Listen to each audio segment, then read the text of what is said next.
Oke, assalamualaikum warahmatullahi wabarakatuh, mahasiswa Unpam dan kampus lain yang menonton YouTube saya. Salam kenal buat kalian semua di Antero Jagat Indonesia. Good night, good evening, our student, my student, especially for tonight. I will explain about monopoly market. Thank you for watching, and I will begin now. Oke, ini adalah forum diskusi yang sudah saya cantumkan soal yang sudah saya cantumkan di forum diskusi.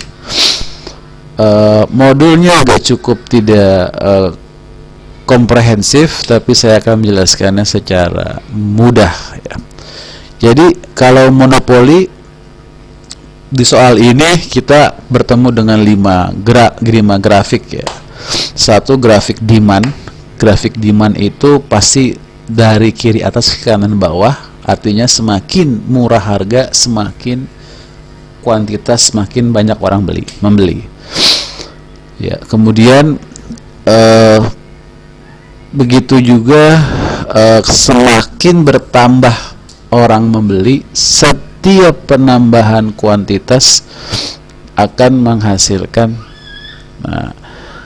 penambahan pendapatan ya, namanya MR ya.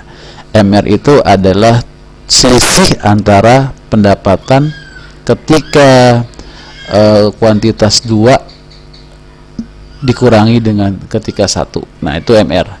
Jadi kalau misalnya 220 berarti 220 ke 219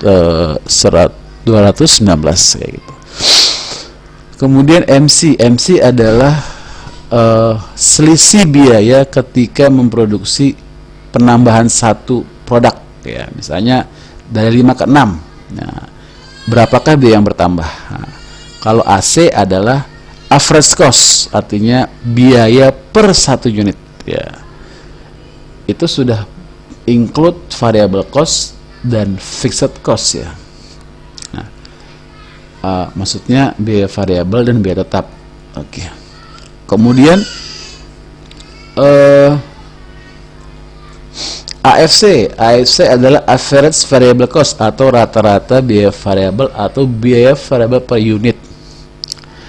Kalau kalian nanti belajar penganggaran pasti atau akuntansi biaya, variable cost itu atau pengantar akuntansi 1. Variable cost itu adalah bahan baku, tenaga kerja langsung, dan overhead ya. Kemudian dari 5 ini ada pertanyaan, berapakah harga dan jumlah barang X yang harus dipilih perusahaan monopoli agar tercapai kondisi keseimbangan perusahaan monopoli ya. Seperti kita ketahui, mungkin ada rumor bahwa perusahaan monopoli di Indonesia itu merugi ya. Pasti nggak ada yang percaya dong, kok bisa orang yang membuat satu produk dan cuman dia yang jual tapi dia rugi. Nah, kalau di teori ini dia rugi ketika MR tidak sama dengan MC. Nah, atau misalnya MC di atas MR. Nah, ketika naik satu biaya, misalnya unit naik 1, tapi biaya kosnya lebih tinggi daripada kenaikan pendapatan, maka disitulah mulai merugi sebuah perusahaan ya. Ini analisa saya ya, karena hal itu kamu harus baca lagi bukunya ya. Kalau saya salah boleh ditanggapi. Oke. Nah, yang membuat laba maksimum adalah ketika MR sama dengan MC ya. Jadi ketika bertemu dengan titik ini, maka MR sama dengan MC akan menghasilkan laba maksimum. Yang menarik adalah, ini saya sambil kuliah ya, saya nggak cuma menjawab ini gampang, kalian yang copy paste kalian bisa pahami sendiri, tapi ceritanya akan lebih menarik kalau saya jelaskan ya.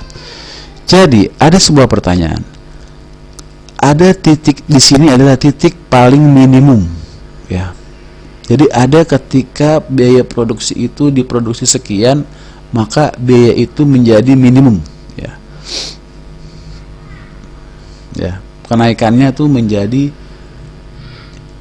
jadi kecil gitu. Jadi kenaikannya tuh semakin kecil. Tapi lewat ini, setiap produksi 1 unit, maka kenaikannya itu lebih besar daripada sebelumnya. Lebih besar, lebih besar. Ya. Jadi dari sini kita bisa katakan bahwa kenaikan biaya yang kecil dan itu belum tentu menghasilkan laba maksimum, ya. Jadi laba maksimum itu bisa dihasilkan ketika marginal revenue ketemu dengan marginal cost, atau selisih pendapatan sama dengan selisih biaya per unit kenaikan. Nah, ya, di sini menariknya, ya. Kalau biaya total cost ada di titik antara 200 sampai 220, ya, yang paling kecil, ya. Tapi, nah, oke, lanjut lagi, ya. Nah, terlihat ketika titik ini bertemu, maka AC-nya atau biaya per unitnya sebesar 40. Nah, kebetulan di sini adalah titik paling minimum, ya, 40. Daripada ini ngikutin ke atas, ya, bukan dari sini ke sini sebenarnya. Jadi bukan ketika MC bertemu dengan AC, ya, jadi laba maksimum, jangan, bukan itu. Jadi jangan salah paham, ya. Jadi ini bertemu adalah ketika MR bertemu dengan MC, bukan MC ketemu dengan AC, karena memang sini agak-agak mirip sedikit, ya, bukan. Jadi ketika MR ketemu di sini, jadi semua garis yang bertemu di titik ini adalah nilainya. Contoh AFC berarti B variable berarti sekitar mungkin 24, ya, 24. Terus AC biaya per unit misalnya 40. Nah, harga 60, ya. Berarti kalau ditanya harga dan jumlah barang keseimbangan, harganya 60, Q-nya 200. Baru di situ supply bisa masuk, ya. Dengan harga 200, maaf, dengan kuantitas 200 dengan harga 60, baru bisa ada pertemuan antara pembeli dengan penjual. Nah, yang menghasilkan laba maksimum untuk penjual, pembuat produksi, ya. Kan ini keseimbangan. Jadi memang ada perbedaan antara kondisi keseimbangan pasar monopolistik, persaingan sempurna, dan pasar oligopoli. Nah, sekarang monopoli, ya. Harusnya kemarin saya buat videonya, tapi sorry to say, mungkin next time saya buat ke depan, ya. Jadi harga yang dipilih perusahaan monopoli 660 dan 200. Jadi begitu, ya. Nah, ketika dia menjual lebih dari 200, sudah otomatis, ya, laba tidak maksimum. Artinya, ya, kamu ya jatuhnya rugi, ya. Harusnya bisa laba maks, jadi enggak, ya, dia rugi buat perusahaan saat itu. Oke, jadi jumlahnya berapa? 4.000, kan? Harga semula 60, harga permintaan atau harga yang dijual 60, biayanya 40, untung 20 kali 200, 4.000. Oke, demikian penjelasan saya, mungkin tidak bisa panjang lebar.